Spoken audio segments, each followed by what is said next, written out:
Bilasizmi ish qilganlarni bularni? Og'rulari shunaqa kuchli degan kechqurun tirnoqlarini uzib yuboribdilar. Nima rosa erkalagan kasalimsiz-ku. Agar yana tirnog'ingizni kessiz, keyingi safar qizingizga aytib beraman. Ko'ryapsizmi? Sekin-sekin xolajonim. Mana birinchi ishimizni og'riq kamaydi, to'g'rimi? Birinchi ishimizda uyqu boshlandimi? Boshlandi. Bo'ldi. Bu bizning yutug'imiz. Xo'p? Endi bu yog'iga asta-sekin, maylimi? Ko'rasiz-a? Bu yog'i. Endi bitta qo'lni ham qurib oling. Barmoqchalarni.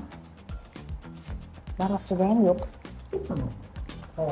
Bir erkataysizda, o'ziga yarashtiradi erkatoyligingiz ham. Bu polineuropatiya deydi. Ya'ni oyog'ini ham, qo'lni ham zararlaydi. Lekin oyoqda uzun nervlar bor. Oyoqda uzun nervlar, ular birinchi zararlanadi. Qo'l har doim oxirgi zararlanadi. Bu zararlanib turadi. Qo'shgan zararlansa tamommi? Yo'q, unaqa demang. Shuning uchun buni nimaga aytyapman? Dieta degani bekorga demaydi. Endokrinologlar sizga bekorga xolajon, dieta qiling deyvermaydi. Siz aytasiz, "Voy, mana dori ichdim, tushib ketdi." U oshganichi, oshgani zararlab bo'lyapti. Siz endokrinologingiz bekorga dodli urmaydi. Bitta narsa bilasizmi?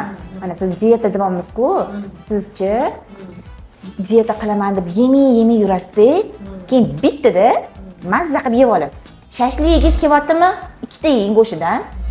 Oshingiz kelyaptimi? 3 ta qoshiq yeng. Albatta bir kosa yeyish shart emas-ku. Yeyasiz-u, yegandan keyin birpas yuring, ozgina yuring, ko'p emas. Shu yeyotgan narsangiz tezroq harakat bilan parchalansin. Men shu oyog'im og'ridi, yura olmasdim. Bugun yaxshiroq. Yaxshiroqmi?